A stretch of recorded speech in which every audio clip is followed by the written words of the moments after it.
그러한 급변 사태에 대비해서 물론 한국의 안보를 지킬 뿐만 아니라 북한의 해방까지 계획하는 그런 국가적인 차원에서 이렇게 플랜들이 준비된 것들이 있는지 사실 저는 그게 궁금합니다. 그 플랜은 다 돼 있습니다. 여러분 신문에서도 보셨겠지만 뭐 5024라는 것도 있고 뭐 여러 가지 플랜들이 있고 통일부도 있고 국방부도 있고 외교부도 있고 그러는데 그런 우리가 기대하는 그런 급변 상황이 첫째로 실현 가시화될 가능성이 과연 얼마나 되느냐 저는 굉장히 적다고 생각해요. 첫째로 우선 내부적으로 해결이 될 겁니다.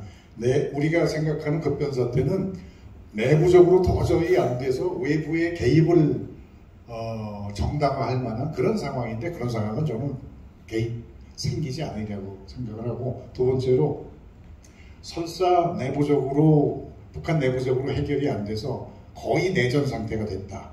그러면은 한국 군대가 개입할 수 있습니까? 어림없습니다. 한국 군대가 북한에서 내전이 일어났다고 해서 한국 군대가 만약에 들어간다면 그거는 국제법상으로 침략입니다.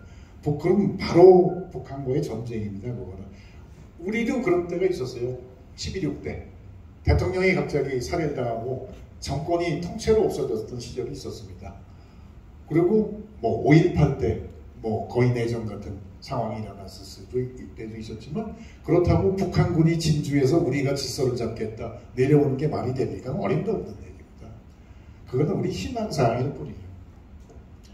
현실적으로는 북한에서 무슨 일이 일어나든지 간에 우리가 개입할 가능성은 없습니다. 그리고 개입하면은 바로 전면 전쟁으로 갈 수밖에 없어요. 제가 두 번째 질문 드리겠습니다. 그 질문 있으신 분들 준비해 주세요. 이병호 국정원장, 이병호 국정원장의 그 형사재판에서 그 형사재판 1심 재판 기록을 보면은 박근혜 대통령의 국정원이 북한의 쿠데타를 비밀리에 지원했다라는 내용이 나옵니다. 그리고 또 저희 트루스포럼은 그 탄핵 사태의 문제점을 지적하면서 이게 출발을 하게 됐는데 그런 일련의 사태들이 이렇게 돌아봤을 때 그러니까 탄핵 사태가 저는 개인적으로 이게 체제 전쟁의 일환이었었고 박근혜 대통령이 이렇게 추진했던 그런 북한에서 이렇게 진행했던 그런 프로젝트들의 반격으로서 체제 전쟁의 일환에서 실패한 것으로 개인적으로는 이해를 하고 있는데요. 지금 보니까 그런 플랜들이나 프로젝트들이 진행이 된다고 하더라도 북핵 이전에 진행이 됐었어야 됐겠네요. 그리고 그리고 그 당시에 어떤 친구들이 이런 얘기하면은 뭐 또 이렇게 연세 많으신 어른들 틀딱들께서 또 이상한 소리 하신다 하셨는데 그 오바마 정권에서 실제로 김정은 제거 작전, 참수작전 부대를 파견하기까지 했었고, 근데 이게 실행은 되지 않았지만 그런 일들이 있었던 걸로 이렇게 사후적으로 다 확인이 됐는데, 지난 그런 북핵이 완성이 되기 이전에 그런 플랜들과 탄핵이 진행되는 경과들과 이런 것들에 관해서 뭐 제가 질문이 조금 이게 난삽하지만. 개인적으로 그 이병호 국정원장의 그 1심 재판 판결을 보면서 이런 일들이 실제로 존재했었구나라고 이해를 하게 됐거든요. 이런 부분에 대해서 좀 설명해 주시면 감사하겠습니다. 아주 제가 냉철하게 그리고 정확하게 말씀드리면은 우선은 희망사항일 뿐이에요. 그러니까 이병호 원장 당시에 박근혜 정부에서 추진했던 게 뭔지를 저도 대강 들었는데. 북한에 있는 반대 세력들을, 반체제 세력들을 부추겨서 자금을 대주고, 그래서 내부에서 뭔가 이제 쿠데타까지는 아니래도 하여튼 반반 세력 간의 충돌이 나도록 유도하겠다는 걸 목표로 세웠었어요. 그런데 거기까지 가지는 못했어요.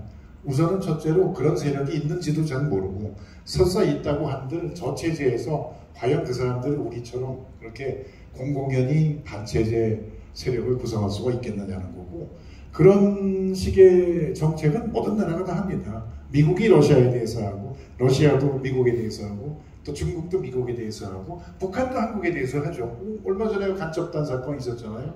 간첩단 사건이 다 뭐 민노당이 아니라 무슨 당이지?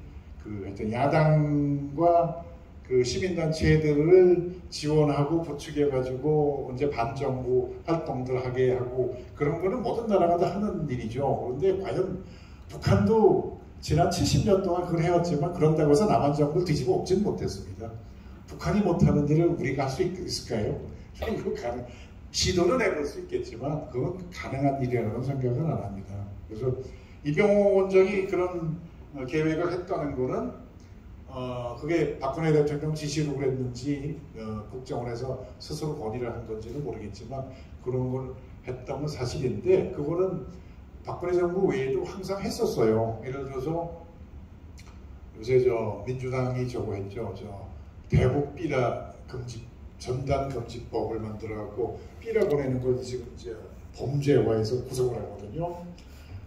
근데 과거에 그 법이 생기기 이전에는 우리 국정원도 했고 국방부도 했고 다 북한에 삐라 보내는 일을 다 도와줬었고 삐라뿐 아니라 대북 방송, 확성기 방송, 그 다음에 전파 방송 이런 거를 계속 하는데 그건 모든 나라가 다 합니다. 미국의 보이스 오브 아메리카나 라디오 프리 에이시아 이것도 다 대공산권 방송이거든요. 모든 나라가 다 해요. 그거는 그 2차 대전 이후로 2차 대전 때 그 일을 사실은 제일 먼저 시작한 거는 2차 대전 때가 나치 독일이 제일 먼저 시작을 한 이래로 모든 나라가 다 합니다. 우리도 물론 하고. 그렇지만 그것으로 나라를 바꿀 수 있는 건 아니에요. 그렇게 따지면은 이 11.6 때 북한이 내려와서 한국을 점령을 했었어야지. 아무도 지도자가 없는 상황이었는데 다 잡혀가고. 그러니까 그런 좀 뭐 노력은 할 수 있고 희망을 가질 수 있지만 그것으로 나라의 운명을 바꿀 수 있다고는 생각을 안 합니다. 그리고 잘못하면은 정말 전면전을 불러일으킬 수도 있는 거죠. 균형 있는 답변 감사드립니다. 예,